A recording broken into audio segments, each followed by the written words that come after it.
Salve, gente! Tudo bem? Vamos embora com o podcast de hoje. Hoje vamos ouvir o professor Cláudio Caçapa, né? Fiquei devendo uma coletiva do Cláudio.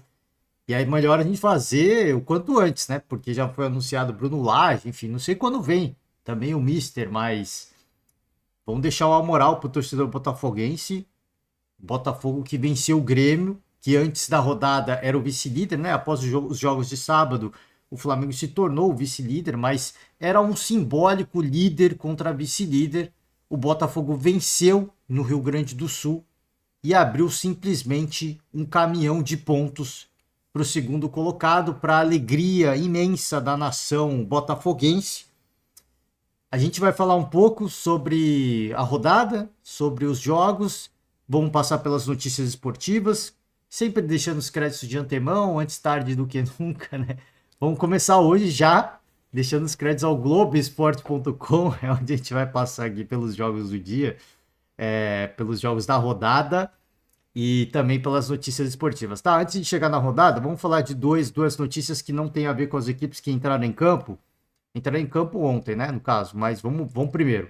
Vasco da Gama tenta o Gustavo Alfaro, argentino, ex-treinador do Boca Juniors e da seleção do Equador. Tem conversas em andamentos para assumir a equipe carioca, tá? O Vasco, até onde a gente tinha ouvido de notícia, assim, são várias notícias que vem de lá, que vem de cá. O nome brasileiro favorito é o Rogério Ceni. Até onde eu pude apurar de notícia, o Rogério até sinalizou de forma positiva ao projeto do Vasco, mesmo na situação em que o Vasco se encontra. E não dá para saber se é verdade ou não, né? Até porque o Rogério já teve uma experiência muito ruim com o Cruzeiro, óbvio que agora é uma SAF, né? Mas teve uma experiência muito ruim com o Cruzeiro. Muito diferente o cenário. Mas mesmo assim, uma experiência ruim. Não sei se ele aceitaria assim tão facilmente, tá? Mas é uma grande camisa. Ele sabe que é uma SAF, então tem um peso diferente, né? É uma pegada diferente mesmo.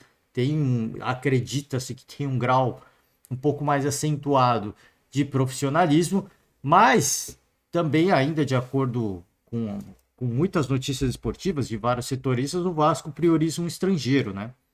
E esse é o nome da vez, o argentino Gustavo Alfaro. Sincero, honestamente, eu não conheço, tá? Tenta negociar, não fala nem se a negociação está avançada ou não. O argentino de 60 anos está sem clube no momento e tem conversas para assumir, conversas em andamento para assumir o clube carioca. Isso aqui é um fator que me chama a atenção de forma bastante importante. Está sem clube no momento. Óbvio que o Vasco da Gama tem que procurar treinadores disponíveis, porque não dá para ficar, né, nesse imbróglio, até porque a grana que vai entrar, idealmente, ela tem que ser usada para trazer reforços e não para pagar multa rescisória de treinador. Idealmente. Agora, sim, se o treinador tá parado, eu não sei por quê, tá? E aqui eu peço desculpas ao torcedor pela ignorância. Eu não sei se é porque a temporada acabou para ele estava em alguma liga em que a temporada acaba junto com, né, com o calendário europeu. Não dá para, não sei. Eu não procurei a notícia e mais uma vez eu peço perdão ao torcedor por não buscar essa informação, mas se ele está sem clube porque ele está sem espaço no mercado, já é outra cagada da gestão vascaína, né? Vamos combinar. Já começa errado. Já começa errado. Olha, o negócio tá complicado. E o cara tá sem clube no momento, né? Então, se ele tá sem clube, é para negociação caminhar rápido e fechar rápido. Então, se a notícia cai na mídia, já era para estar bem encaminhado. Aqui até onde a gente conseguiu apurar, não sei como é que tá agora, mas conversas em andamento. Cara, pô, pelo amor de Deus, velho. A gente já falou sobre isso ontem, eu acompanhei vários programas esportivos. É uma série de amadorismos, cara. Uma série de amadorismos. Com todo respeito aos, às- aos profissionais que hoje comandam o Vasco da Gama, é uma série de amadorismos. Eu até tinha falado sobre a questão Rogério Ceni também. Acho que é um bom treinador, mas é um treinador que hoje ele tá muito associado ao Flamengo, pela passagem que teve pelo Flamengo. E nesse momento você não precisa de um cara, você precisa de um cara como o Rogério, sim, mas não de um cara com uma com uma proximidade com o Flamengo. O Vasco, nos últimos anos, contratou Maurício de Souza, contratou Barbieri, e se fechar com o Rogério Ceni, para mim é mais um erro. Não pelo profissional que ele é, mas porque o momento é horrível, cara. Assim, o Rogério não vai conseguir trabalhar porque o torcedor vai ficar pegando no pé. E não é nem questão de ser profissional ou não, gestão profissional ou não. Simplesmente não vai ter ambiente, não vai ter clima. Quando o Vasco poder ter torcida de novo, cara, cada erro do Rogério Ceni vai ser uma cobrança absurda. E a chance de errar é muito grande, né? A chance de errar é muito grande. Então, nesse momento, é o que eu falei, nesse momento, eu não acho que é um bom nome, mas quem que vai trazer, né? Cara, o, o, os dirigentes prometeram um treinador para semana que vem, mano. Eu sei lá se isso vai acontecer também, viu? Sei lá se isso vai acontecer. O Vasco acho que tá fadado ao rebaixamento, viu? É triste falar isso, porque eu quando para quem acha que eu tô, né, sendo negativista, pessimista, é só pegar meus podcasts do início do ano. O que eu imaginava de Vasco era uma equipe que ia ficar no meio de tabela tranquilo. Você pode buscar lá.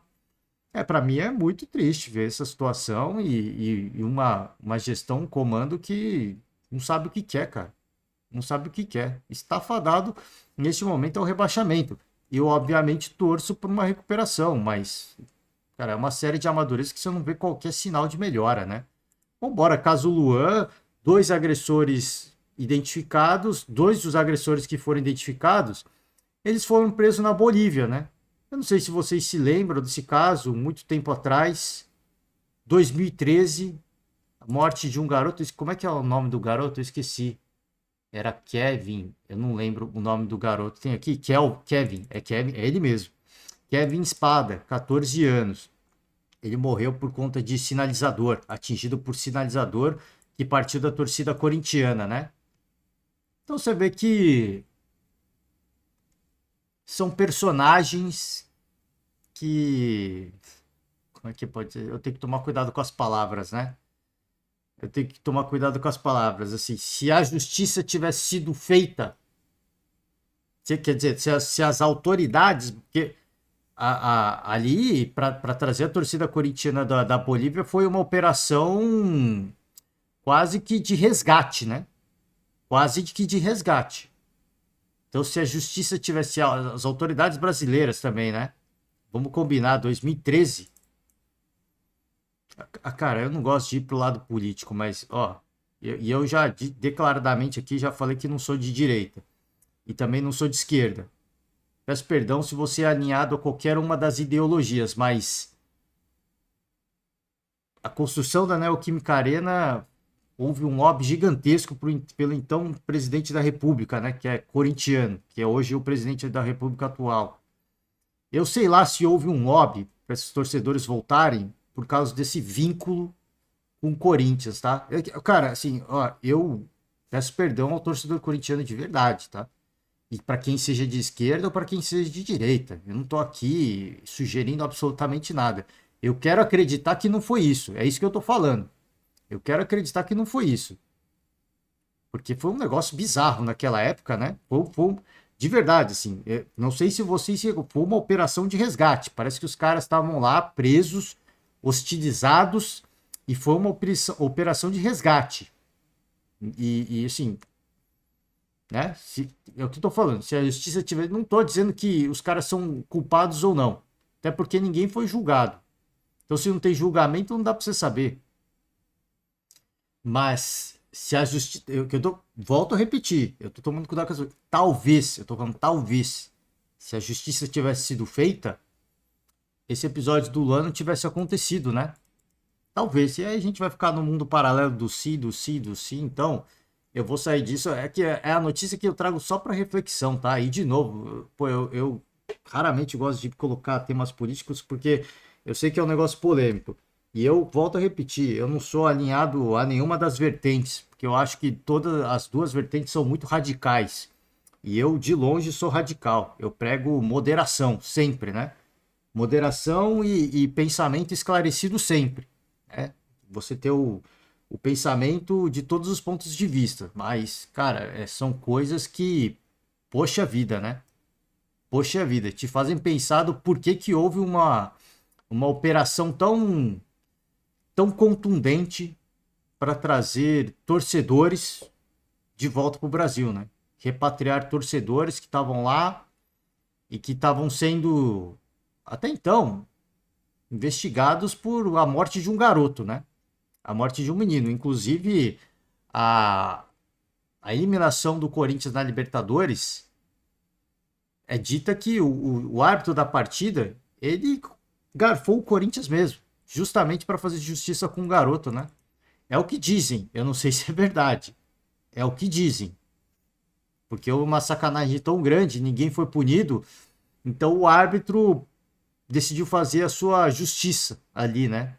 E foi uma eliminação vexatória, de fato, né? Porque foi garfado mesmo o Corinthians. Ali foi garfado mesmo, né? Então, são coisas e coisas, né? São coisas e coisas. Vamos sair dessa página aqui, de novo, pedindo desculpas ao torcedor. Não tô aqui falando de forma a querer julgar ninguém, querer ser dono da verdade ou não. Eu só estou trazendo aqui fatos para reflexão, porque foi algo que aconteceu há muito tempo, né? E muita gente nem se recorda, muita gente nem viu o que aconteceu, né? Vambora, vambora. Vamos com o giro pela rodada, pelos jogos do dia. Santos voltou a vencer um jogo muito polêmico, uma penalidade bizonha. Ó, eu tô ficando cansado de falar de arbitragem e tá todo mundo reclamando de arbitragem agora, tá? O Flamengo vai mandar um ofício pra CBF, tem que mandar mesmo. Eu acho que tem que mandar mesmo, porque aquele lance do Everton Ribeiro com o Richard Rios do Palmeiras, eu não digo que foi escandaloso, mas no mínimo questionável. No mínimo questionável, porque o Everton Ribeiro toma a carga nas costas. E se é e é uma coisa que eu sempre falo aqui, se você marcaria falta no meio de campo, você tem que dar pênalti. E aquele é um lance que o juiz marcaria falta no meio de campo. E eu faço o inverso também. Se é o ataque, se é o Everton Ribeiro que faz o Richard Rios, ele dá falta. Ele dá falta de ataque. Então, se ele dá falta de ataque, ele tem que dar pênalti também. Esse é o ponto que eu quero chegar. E aí vale a interpretação de cada um. Mas a régua, a balança que eu uso é essa. O juiz, quando é falta de ataque, qualquer coisinha ele marca. Então, se qualquer coisinha é marcada como falta de ataque, qualquer coisa tem que ser marcado como pênalti também. E eu acho que vale a reclamação do Flamengo. Goiás também agora mais uma equipe. O Grêmio é mais uma equipe. O Renato Gaúcho deu uma coletiva, reclamou bastante. Ele cobrou muito o CNM de forma explícita, não foi implícita, não foi indireta, foi uma direta. Direta, e ele ressalta várias vezes. Cara, isso aqui é uma crítica construtiva, né? É uma crítica construtiva. Palavras do Renato Gaúcho. Então, esse jogo do. Inclusive, o Renato cita até o próprio lance do jogo do Santos. Um lance, cara, absoluta. Cara, ó, eu não sei como é que os árbitros. Eles não têm vergonha, cara. Eu não sei como eles não têm vergonha, cara. Meu, assim, putz, cara, eu vou usar todas as gírias paulistas aqui pra expressar a bizarrice que foi. Não, cara, não tem adjetivo pra eu colocar aqui pra não ser ofensivo, cara. Então, por isso que eu não tô nem falando nada. Não tem como. Como é que você vai falar alguma coisa, né? Como é que você vai falar alguma coisa? Mano, é de verdade, mano. Tá, a arbitragem, assim, a gente tá ouvindo muita crítica em relação ao Palmeiras, a postura do Palmeiras, como é que o Palmeiras está se comportando, de questionar a arbitragem, né, de criticar a arbitragem, de não dar coletiva. E, inclusive, o próprio Mauro César falou isso em programa recente, de que esse fato do Palmeiras não dar entrevista, isso vai fazer com que outros clubes também não deem entrevista. Porque a arbitragem, ela tá uma vergonha. E aqui não é uma crítica ao Palmeiras, hein? Aqui a crítica é a arbitragem brasileira. Então, se para cada bizarrice que acontecer os clubes não derem coletiva nem entrevista pós-jogo, não vai ter mais, né? Esse protocolo não vai ter mais. Cara, assim, é um negócio absolutamente bizarro, mano. É absolutamente bizarro. E, bom, sim, esportivamente falando, para o Santos foi importante, né? Foi importante, porque são 3 pontos na conta, são 3 pontos que dá um respiro, que dá uma afastada da zona do rebaixamento. O Santos tem 16 pontos, mas bizarro, né? Foi bizarro. Aqui, ó. Notícia do Goiás, vice de futebol do Goiás dispara contra a arbitragem e Seneme, enojado com o futebol brasileiro. Eu não acho que o, o nojo tem que ser contra o futebol brasileiro, com o futebol brasileiro. Tem que ser contra a arbitragem. Arley condena a atuação do árbitro Bruno Arleu e o comando da comissão, sem credibilidade. De fato, né?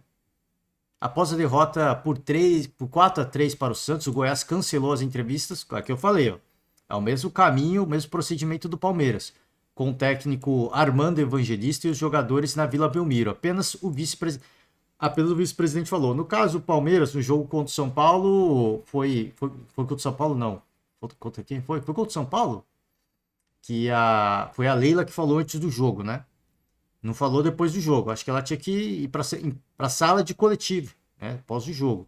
Apenas o vice-presidente de futebol, Arley Menezes, falou e fez um pronunciamento. Ele disparou contra a atuação do árbitro Bruno Arleu e contra o trabalho feito por Wilson Luiz Seneme na comissão de arbitragem da CBF. Tá? O Goiás saiu na bronca principalmente com o pênalti marcado para o Santos na reta final da partida. Foi um pênalti que condicionou totalmente o resultado do jogo, tá?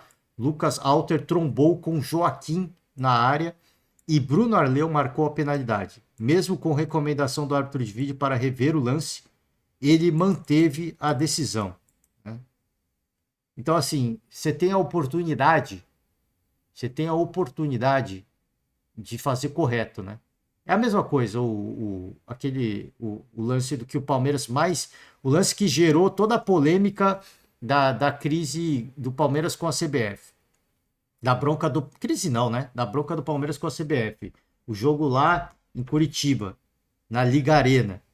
O árbitro revisa o lance e ele tem a oportunidade, né? Ele marca só o pênalti, mas ele tem a oportunidade, mas ele fala lá, depois o áudio liberado pela CBF, fala que é só um lance temerário, enfim.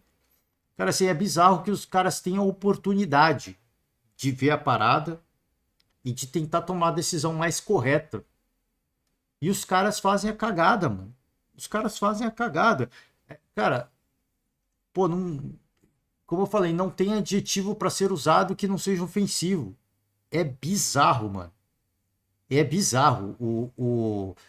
A reclamação, a bronca, a crítica, o desabafo, o protesto do Goiás, ele é muito válido, cara. Isso é um escândalo. Isso é um escândalo de fato. O que aconteceu aqui hoje não tem outro nome. Mais um capítulo desastroso do futebol brasileiro. Um futebol sem credibilidade. Um futebol que está esfacelado e que tem tragédias anunciadas em todas as rodadas, como a que sofremos em São Januário. O problema desse combate, o problema desse embate é que são duas equipes que estão na parte de baixo da tabela. O Goiás, se de repente empata, tudo bem, empata não sairia da zona do rebaixamento, mas, poxa, ficaria um ponto do Bahia. E, cara, assim, é um ponto que pode ser crucial no final do campeonato. Então, gente, assim, o negócio está indo por um caminho que assim, vai virar aleatório. Vai virar aleatório. Se quem tiver sorte vai pegar um árbitro que vai fazer uma arbitragem boa. Assim, é esse o caminho que nós estamos indo. É esse o caminho que nós estamos indo. Porque tá ficando um negócio bizarro. Bizarro. Eu sei lá o que dá para fazer. Porque, olha, às vezes os caras fazem merda, com todo respeito, mas às vezes os caras fazem merda e o CNM vai lá e corrobora. Né? E corrobora. Então, se o chefe da comissão está assinando embaixo, ele está de acordo com os erros, o que a gente está vendo é apenas um reflexo da orientação que eles estão recebendo, né? Bizarro, gente. É bizarro. Fluminense 2-0 para cima do Internacional. O Inter... Cara, Fluminense dominou amplamente a partida, né? Dominou no ponto, assim, do Mano Menezes. Eu tava até esperando a coletiva do Mano, porque eu falei, cara, eu vou ouvir a coletiva do Mano e ele vai, imagino eu, se prender a invencibilidade de 10 jogos do Internacional, né? Vai ficar ali, mas vai tentar fazer um discurso mais político, né? E ele falou, cara, não, a gente mereceu perder. Para mim foi até uma surpresa.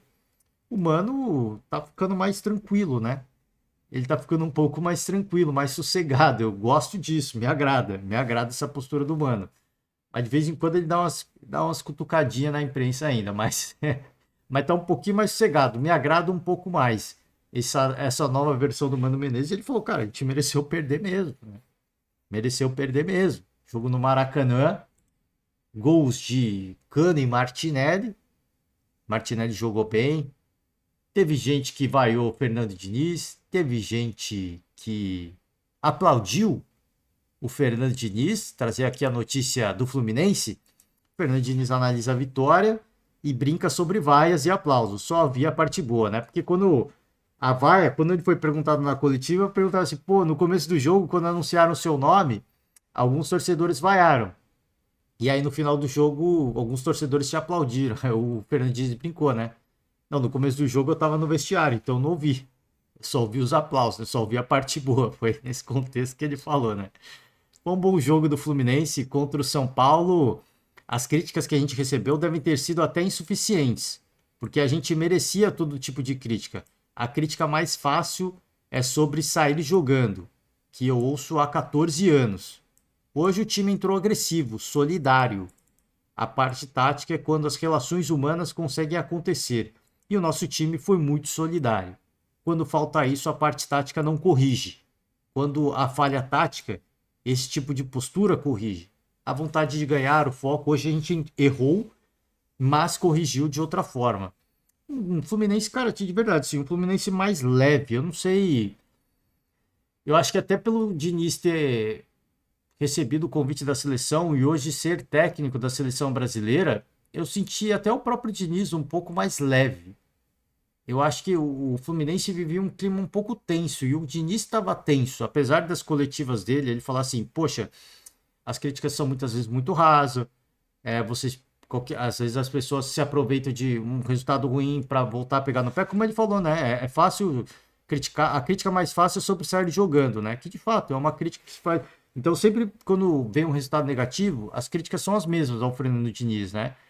E aí, por mais que ele tentasse fazer discursos apaziguadores, né, às vezes um pouco revoltado com as críticas rasas, com as críticas que fazem recortes, né, de algum um lance ou outro, ele estava tenso.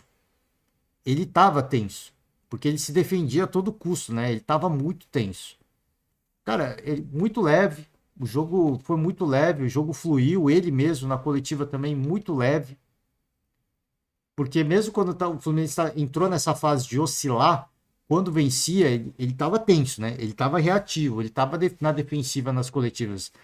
Ele estava muito leve. Eu acho que esse convite da seleção brasileira fez muito, pelo menos nesse momento, eu acho que é cedo para falar alguma coisa, né? Tanto que teve até uma pergunta na coletiva, que perguntaram para ele, você acha que o fato de você hoje ser o treinador da seleção brasileira fez com que seu time jogasse mais, né? Foi mais ou menos isso, né?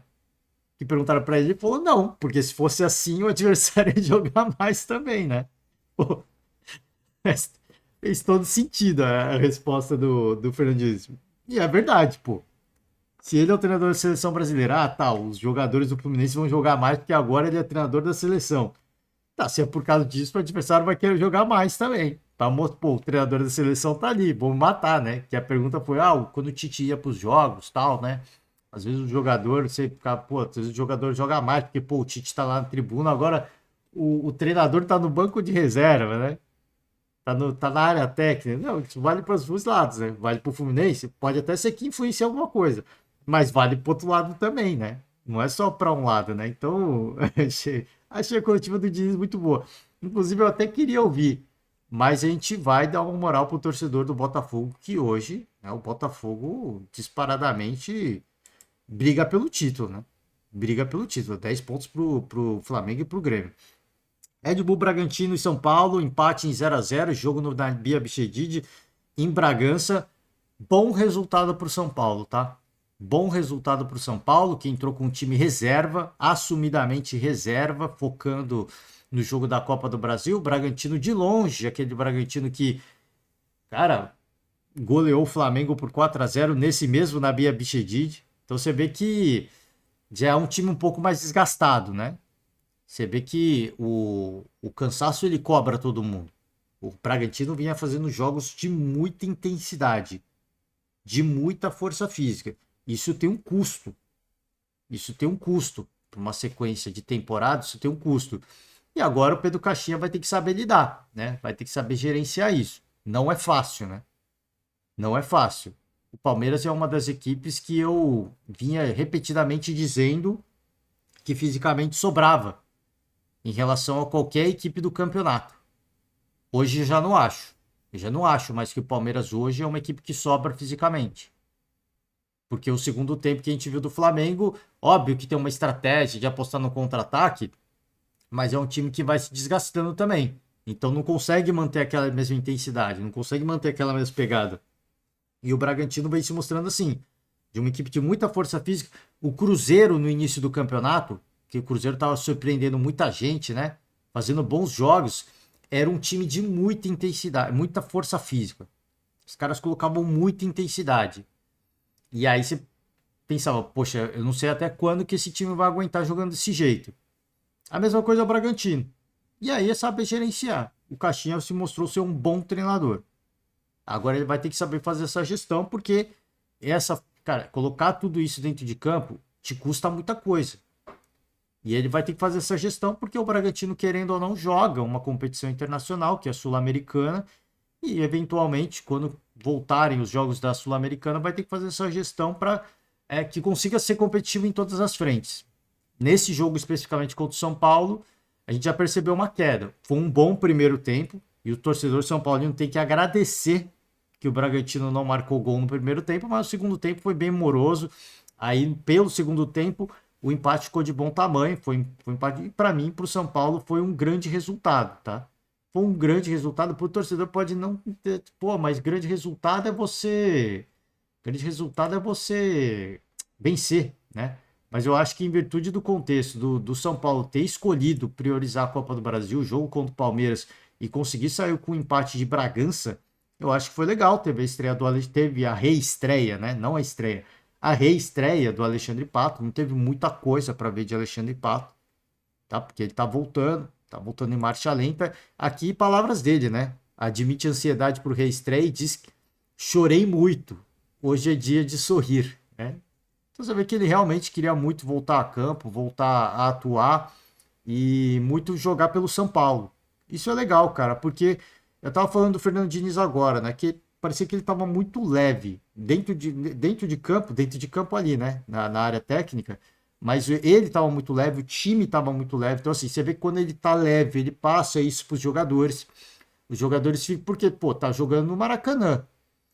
E se pensar no jogo, no último jogo no Maracanã, o time tava tenso, com a torcida cobrando. Aí você vê, pô, já torcedor bravo, alguns, porque ele assumiu a seleção brasileira, pensando que ele vai dividir esforços, ou vai pensar mais na seleção do que no Fluminense. E tipo, você vê, ele leve, o time leve, coletiva leve. Então, acho que esse negócio do próprio Pato, óbvio que assim, é muito cedo para dizer quanto que ele vai conseguir performar e quanto tempo que ele vai conseguir jogar.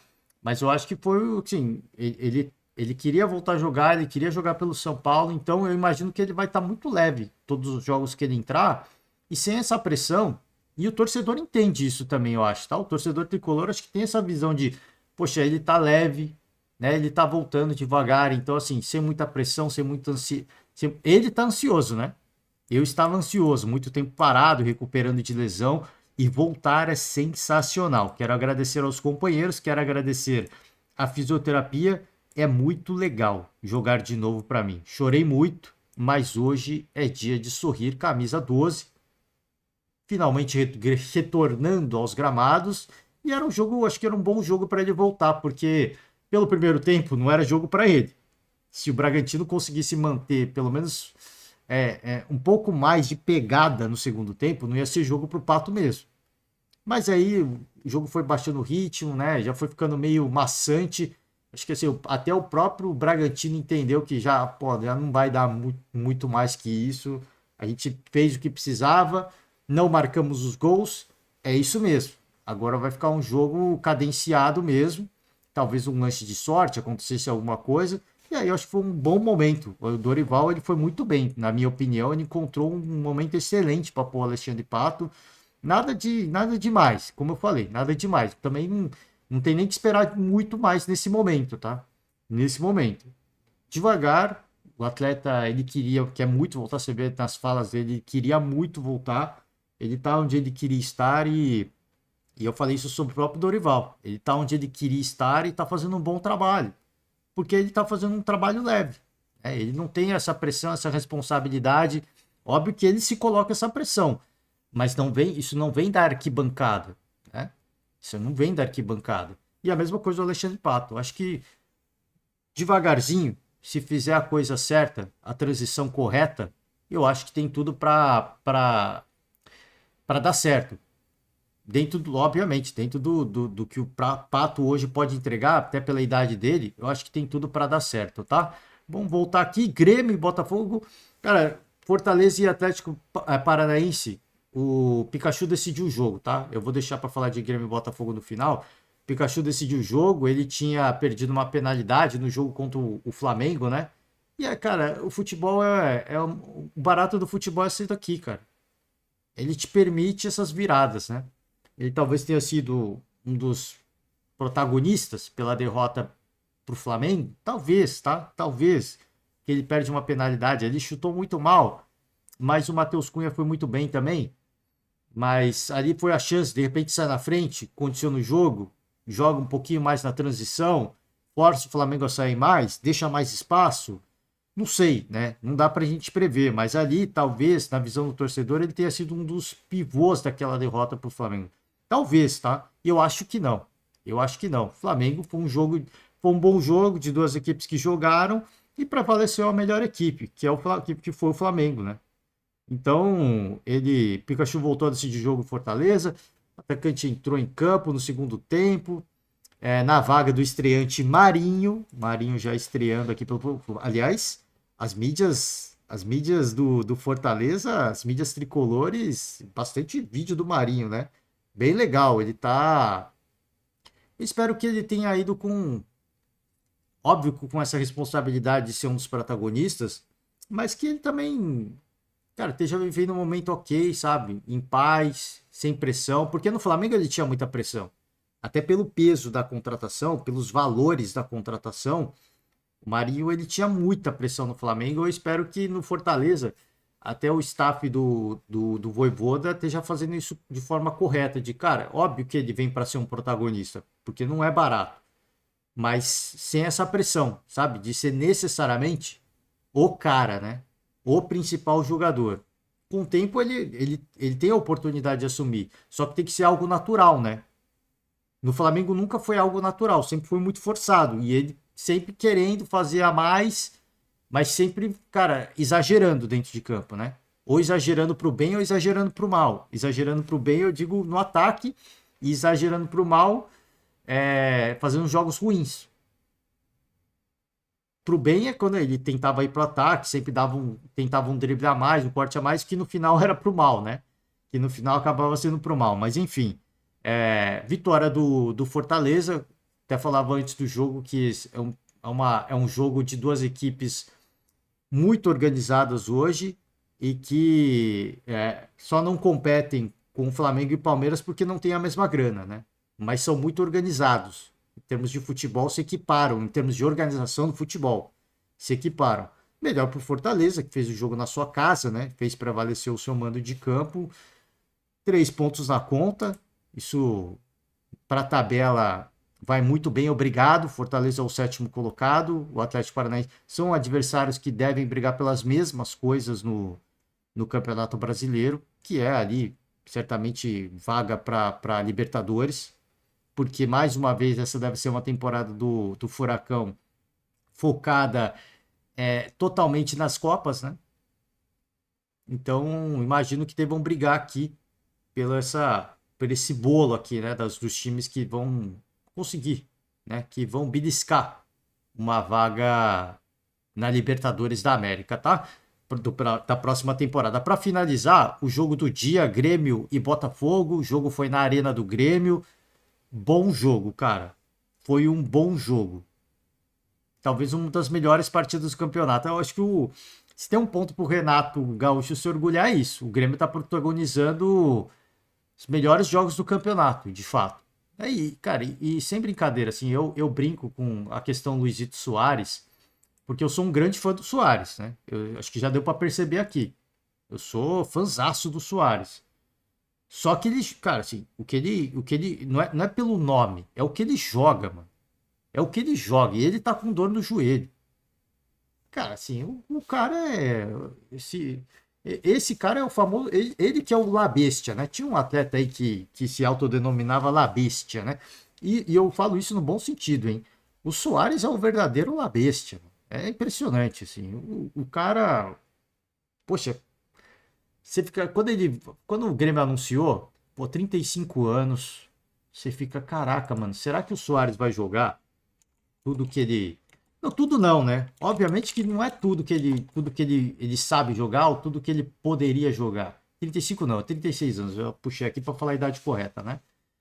36 anos. Aí eu falei, pô, 36 anos, cara.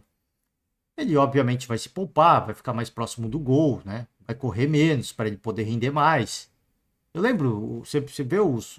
Se você assistir as entrevistas do Romário, ele, várias entrevistas ele fala o que foi, né, quando ele foi chegando mais próximo do final da carreira, que ele quis chegar nos mil gol, no gol 1000, né?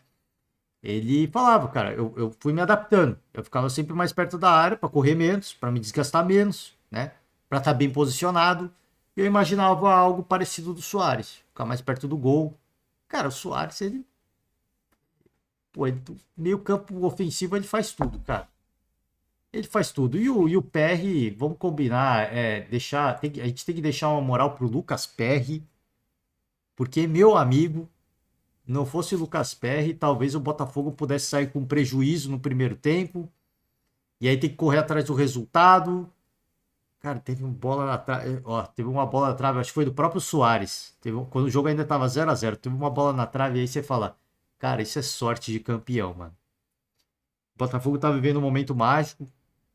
Quando a trave não ajuda, o PR mostra muita competência. Já de longa data ele vence. Então, assim, o momento do Botafogo não é só sorte. Não é só jogar bem. Não é só conseguir o resultado quando você também não está jogando tão bem. Cara, são bons jogadores. São excelentes jogadores que estão vivendo talvez o seu melhor momento e estão fazendo acontecer. Não é só sorte, não é só acaso. Não é só acaso. É óbvio que a sorte, ela acompanha os campeões. Mas não é só de sorte que vive os campeões. É de muita competência, tá? É de muita competência. Então, o Botafogo até pode estar vivendo um bom momento. Pode estar até dando um pouquinho de sorte aqui, um pouquinho de sorte lá, mas isso é normal de qualquer campeão. Mas mais do que qualquer pitada de sorte é a competência desse elenco. É a competência desse time, que teve a saída do Luiz Castro e na saída dele ele bancou. Eu estou saindo aqui, mas está ficando um trabalho. Está ficando um legado. O Botafogo hoje é muito maior que uma pessoa. Ele não falou, mas o Botafogo, talvez ele quisesse falar, o Botafogo é muito maior que o Luiz Castro hoje. O Botafogo não depende de uma pessoa, de um profissional. Porque hoje o que foi feito no Botafogo é um trabalho consolidado. O que se vê hoje é um trabalho consolidado. Essa é a mensagem que eu captei de Luiz Castro na sua última coletiva pelo Botafogo. Jogo válido pela Sul-Americana. E de fato a gente está vendo que o que o Luiz Castro falou é verdade. Então, assim, o trabalho que ele fez, o torcedor pode ter vaiado muito, pode ter xingado muito, pode ter criticado muito. Mas eu acho que, assim, e eu tinha falado isso na época, né? O torcedor não pode ter a memória curta. Porque quando ele falou aquilo, eu sempre falei aqui, gostava muito e sigo gostando muito do Luiz Castro. Achei que ele fez um excelente trabalho, gostava muito das coletivas dele. E na hora que ele falou aquilo, eu já acreditei de imediato. E por isso que eu falei, pô, o torcedor, óbvio que ele tem que pôr para fora essa frustração, mas não pode ter a memória curta. Porque o trabalho foi feito e não foi um trabalho do acaso. O Botafogo passou pelo pior no início dessa temporada, foi buscar uma vaga na Copa do Brasil pela Taça Rio, que é como se fosse a segunda divisão do Campeonato Carioca, conseguiu essa vaga na Copa do Brasil. E ali foi a virada de chave, né? Foi ali o momento que virou tudo. Então passou pelo pior para, cara, vamos solidificar o trabalho, vamos estabelecer, cara, assim, vamos, cara, dar o acabamento. Porque o alicerce estava sendo montado, né? Vamos dar o acabamento agora. A gente está jogando essa Taça Rio, vamos cometer os erros que precisa cometer para dar o acabamento, o ajuste fino. E aí, cara, né? Como diz o torcedor botafoguense, foguete não dá ré. Né? Foguete não dá ré. E pro lado do Grêmio, mais uma, cara, bela partida do Grêmio. Mais uma bela partida do Grêmio. Quis o destino que o Grêmio não marcasse gols, que o Grêmio não fosse efetivo. Isso não é algo que o Renato fala de hoje. O Renato fala da falta de efetividade do Grêmio desde do Campeonato Gaúcho. A gente está criando muito, mas estamos perdendo muito. A gente está criando muito, mas a gente está perdendo muito. E esse foi mais um jogo onde o Grêmio teve as suas chances, boas chances, excelentes chances, não converteu. E o Botafogo teve a paciência, a calma, volta para o segundo tempo, mais organizado e consegue esses 2 gols. Né? E consegue esses 2 gols. Um time muito competente, cara. De novo, tem alguns momentos, tem os seus lances de sorte, sim, porque todo campeão tem. Mas a sorte ela acompanha quem trabalha. A sorte trabalha, não só quem trabalha, mas quem faz um trabalho bem feito, né? Porque todo mundo trabalha, né? Não vou falar que os caras do América não estão trabalhando, óbvio que eles estão trabalhando, né? Mas não estão fazendo um trabalho bem feito. No Botafogo, cara, assim, não é só sorte. É um baita de um trabalho bem feito e bem executado. E quando você faz isso, a sorte vem de bônus. A sorte é o bônus. Esse é o ponto. A sorte ela é o bônus. Hoje o Botafogo abre 10 pontos para o Flamengo e para o Grêmio. Estamos na 14ª rodada. Tem bastante coisa pela frente? Até tem.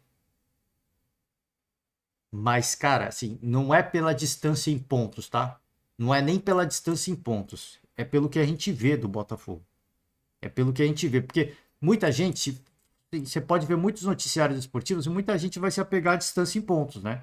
Que é uma distância bizarra, né? Isso não tem como negar. São 10 pontos. O Botafogo venceu o Flamengo, o Botafogo venceu o Grêmio agora e o Botafogo venceu o Palmeiras. São adversários que a gente fala, pô, adversários que vão brigar pelo título. Flamengo, Palmeiras, o Grêmio hoje a gente pode falar porque tá no topo da tabela. O Botafogo venceu esses caras, cara. Então, você estar ali batendo Flamengo, Grêmio e Palmeiras, cara, isso não é sorte, né? Isso não é sorte. Como eu falei, a sorte ela é um bônus. Ela é um bônus. Talvez é o fato da bola bater na trave ou não, né? Do atacante adversário bater errado na bola ou não. Esse é o bônus. Esse é o bônus. É só o bônus. Mas qual que é o grosso? Trabalho pesado. É ali, cara. Defesas difíceis, marcação, presença, pegada, atitude, vontade, ser decisivo no momento correto, como o Tiquinho Soares foi várias e várias vezes. Então esse é o time do momento, cara. Esse é o time do momento. Tá vivendo um grande momento. Briga sim pelo título. Hoje eu falo, se vai ganhar ou não, cara, assim, tem muito chão ainda. Não dá pra gente cravar isso. Mas hoje, há 5 rodadas atrás, eu falava aqui, cara, eu não quero ter essa responsabilidade de falar que o Botafogo vai brigar pelo título, porque depois acontece alguma coisa, fala, pô, tá vendendo ilusão, o torcedor se ilude e depois no final se manifesta de forma até mais agressiva porque se iludiu, porque se vendeu ilusão. Eu falei, pô, o torcedor sofreu tanto, eu não quero ter essa responsabilidade, cara. Eu não quero. Por exemplo, falei, o Vasco vai ficar no meio de tabela tranquilo pra mim. Pô, eu meio que vendi uma ilusão pro torcedor. Pra quem vascaíno que me ouviu naquela época, eu meio que vendi uma ilusão pro torcedor. E eu me sinto mal agora. Eu me sinto mal. Mas hoje, sim, de novo, ganhar, ninguém prevê o futuro. Não dá pra prever o futuro. Mas que hoje o Botafogo briga, hoje o Botafogo briga. Porque são 14 rodadas, cara. São 14 rodadas. Se fossem 5 rodadas, 6 rodadas, você pode falar, ah, poxa, é início de campeonato, ah, os caras estão jogando Libertadores, ah, os caras estão jogando a Copa do Brasil, mas são 14 rodadas, gente. São 14 rodadas e são 85% de aproveitamento. O melhor mandante do campeonato. Então o Botafogo briga sim. O Botafogo briga sim. Daí a ganhar é outros 500.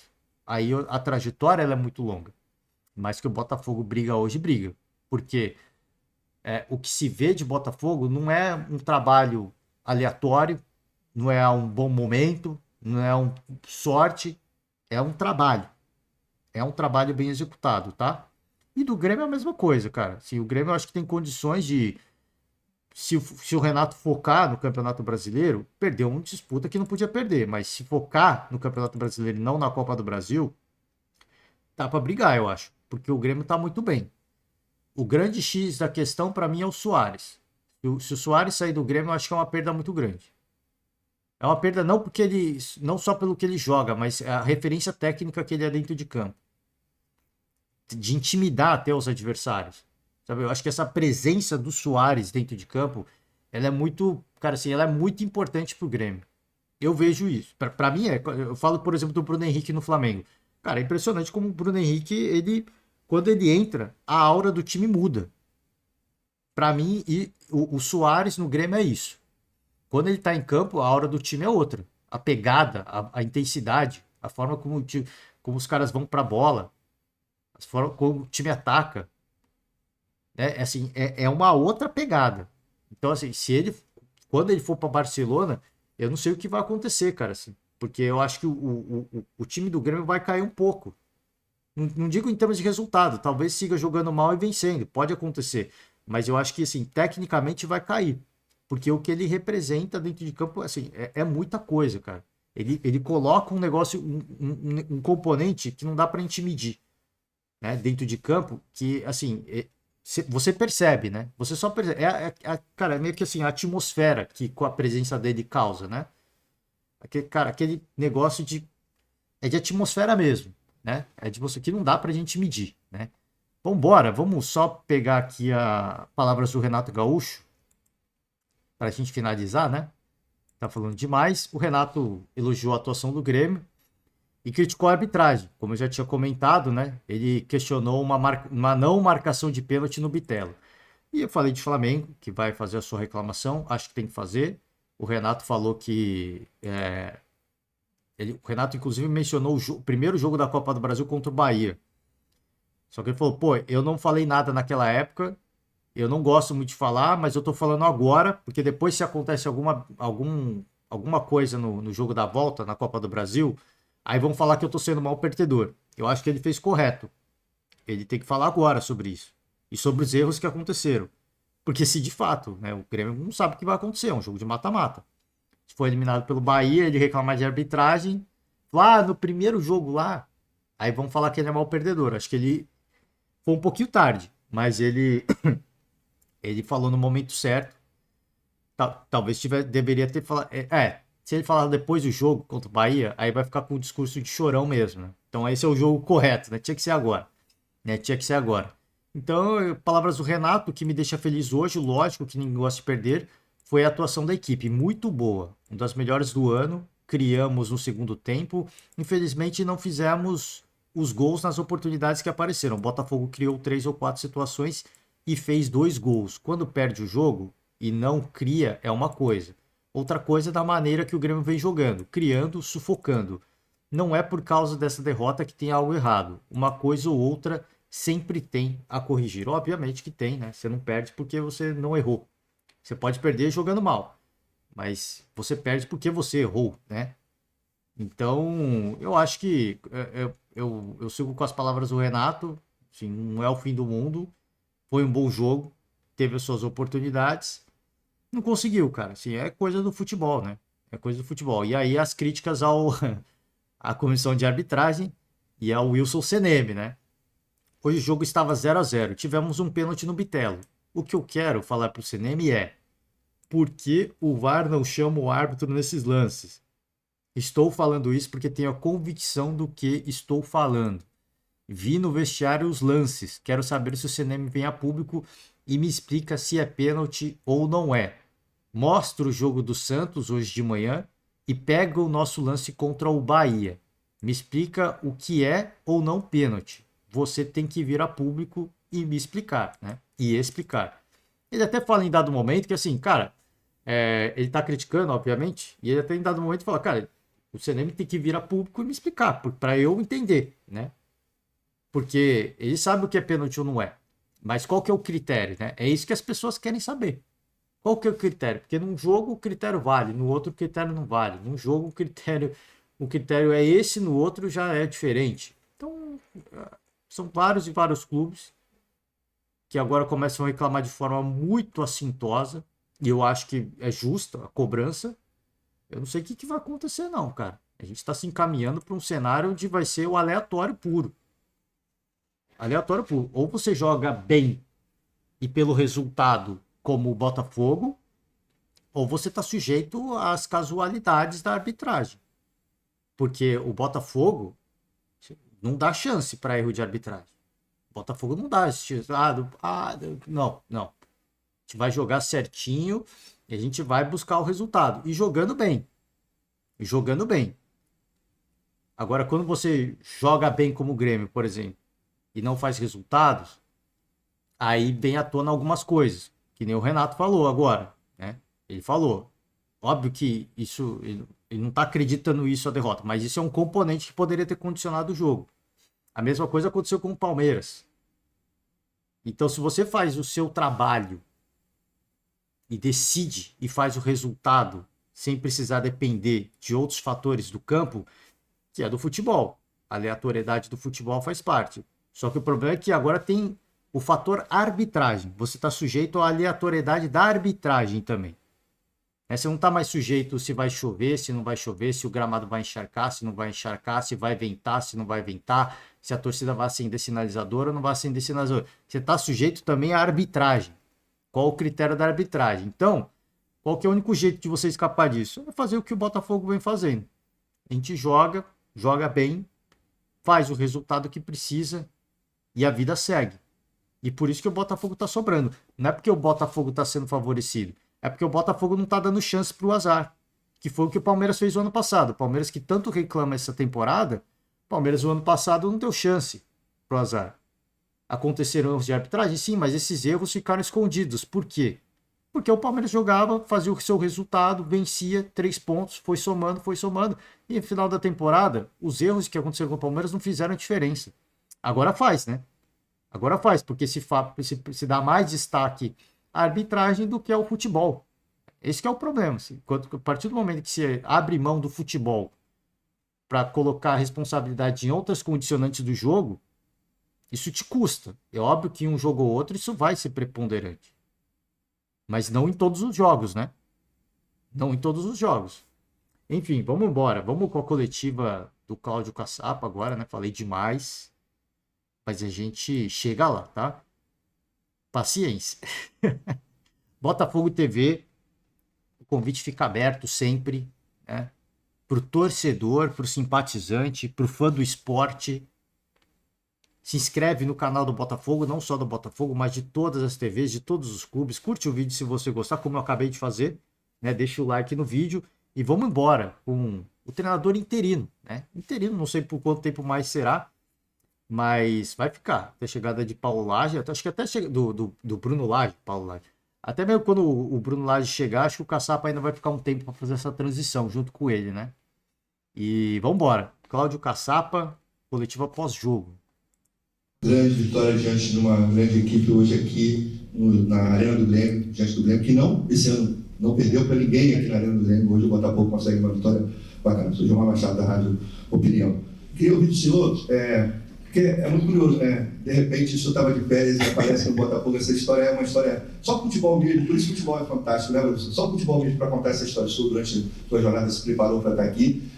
Chega, vence 2 partidas. Queria que o senhor falasse um pouco dessa história e falasse também da semana, da preparação, como é que o senhor desenhou essa equipe para jogar diante de uma equipe tão forte quanto o Grêmio em casa. Boa noite. Concordo com você. A equipe do Grêmio é uma forte equipe. Acho que está brigando nas cabeças e eu acho que vai continuar brigando lá em cima, até pela qualidade que tem, não somente do elenco, dos seus jogadores, mas também do competente Renato, né, que tem feito, sempre que passa por aqui, sempre fez ótimos trabalhos e esse ano não é diferente. Né? Como você bem disse, é somente o futebol para presentear a gente com momentos assim, né? É isso mesmo, estava de férias, curtindo a família, aproveitando, já pensando para voltar lá para Lyon e recebi um convite, uma convocação, né, para se juntar a essa camisa preta e branca e não poderia de maneira nenhuma dizer não. Eu acho que eu fiz a escolha certa e hoje, mais uma vez, graças a Deus, o grupo respeitou bem aquilo que nós trabalhamos. Você perguntou da semana de trabalho, foi uma semana muito boa, muito proveitosa. Falei isso com os atletas hoje na preleção. Uma semana também muito leve, né?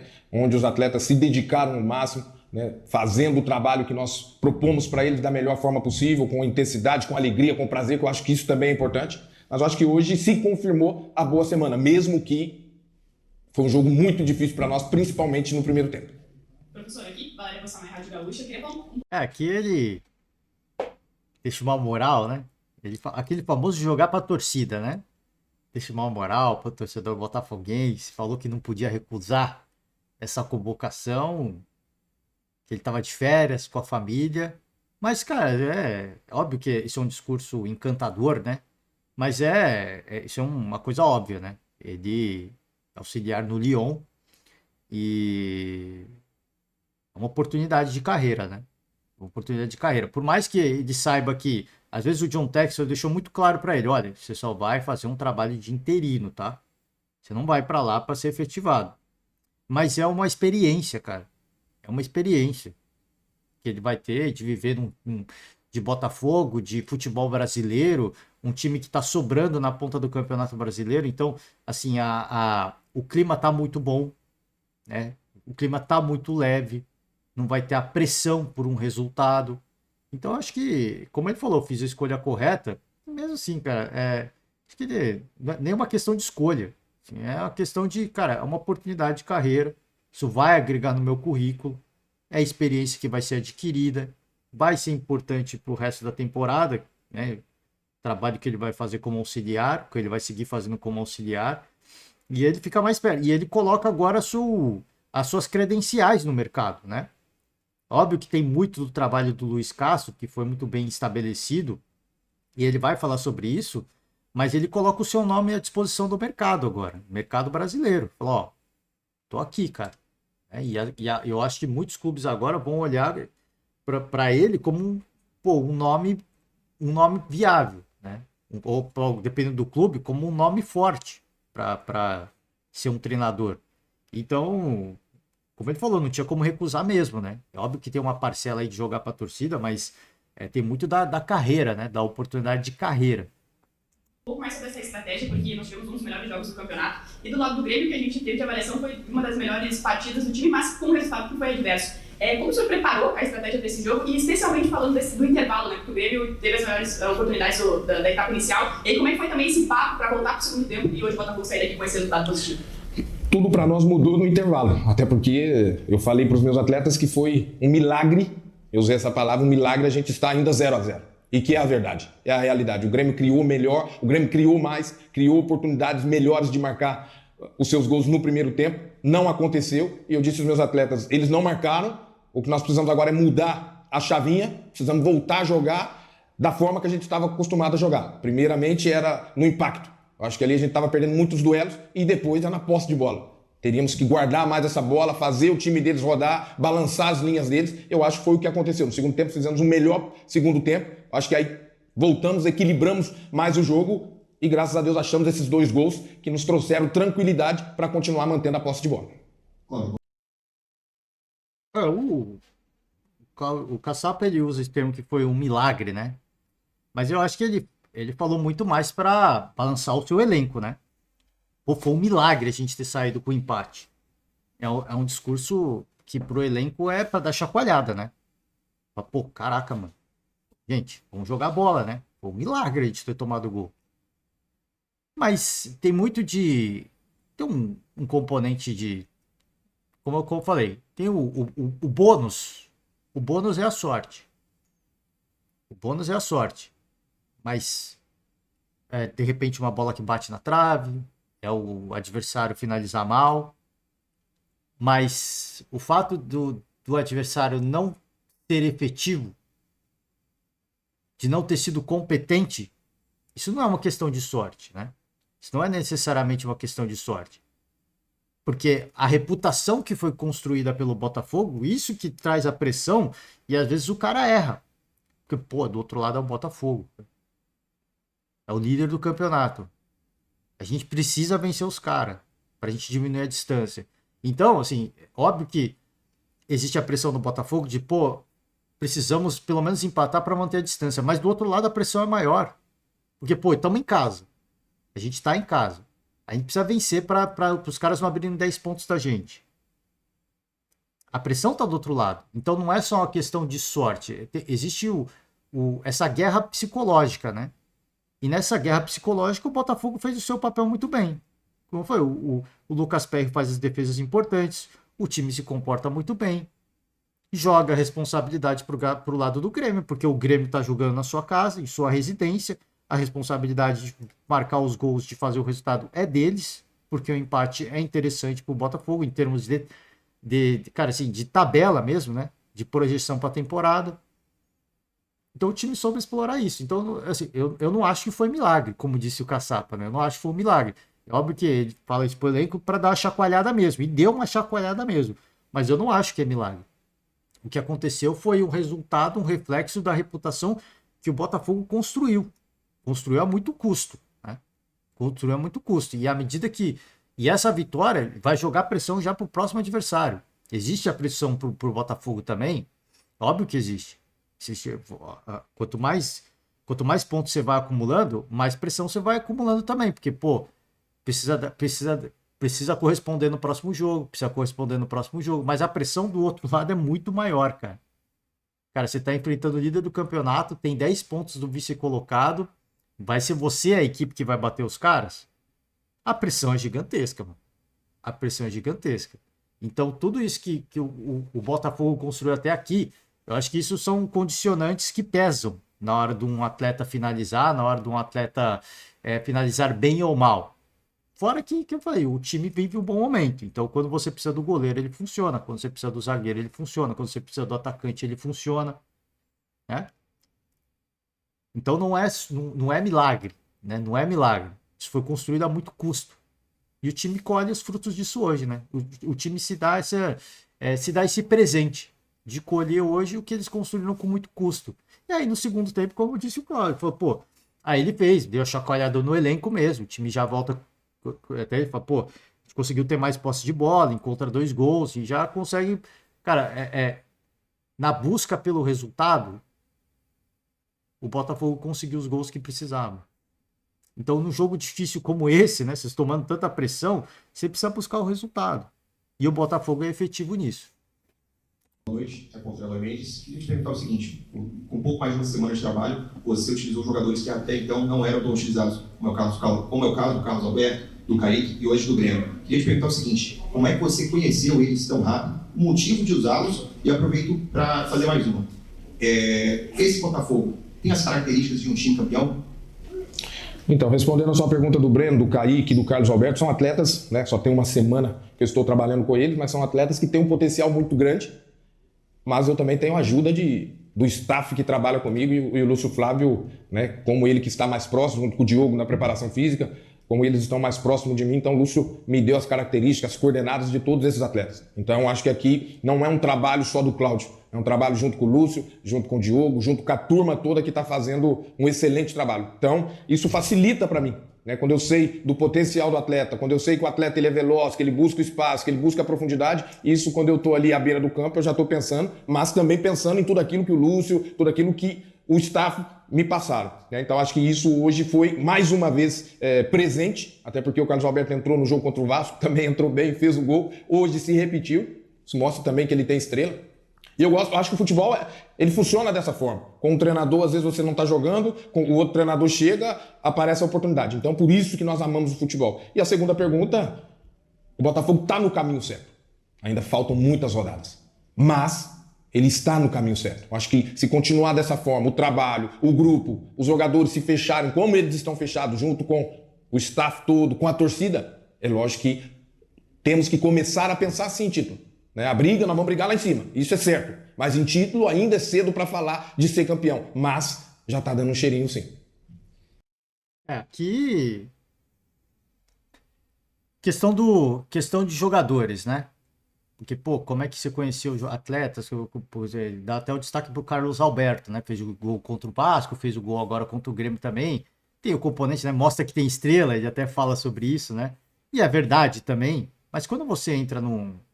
Óbvio que tem estrela, mas quando você entra num ambiente como ele cita, e como a gente vê dentro de campo, fica um pouco mais sossegado também, né? Você se sente mais à vontade. E aí, obviamente, a personalidade do atleta, né? Também entra nessa parada. Não tem como ele conhecer os caras em pouco tempo de trabalho. Mas você vê que ele cita os profissionais, né? Que o assessoram e que dão essas informações e que apresentam as características dos jogadores, e ele, com base naquilo que ele pensa do jogo, naquilo que ele pensa que é o melhor para o jogo, daquilo que ele estudou de Grêmio e do que ele está vendo dentro de campo, ele faz essas opções com base nas características. Então você vê que o staff é bom. E mais uma vez eu cito o legado deixado pelo Luiz Castro. Porque o staff é muito bom. Óbvio que você tem que ter um profissional também que vai usar esses dados da forma correta. E aparentemente o Cláudio Caçapa vem se mostrando um profissional, cara, que está coletando essas informações e está usando isso de forma efetiva. Mas ele poderia coletar essas informações, usar isso da melhor forma possível, e os caras estavam passando informação tudo errada para ele. Aí quando ele coloca o cara em campo, foi, pô, mas me falaram um monte de coisa. E o cara não faz isso dentro de campo, né? Então, tem profissionais que estão trabalhando, e esse é o legado, né? E esse é o legado. E sobre título, ele até brinca no final, né?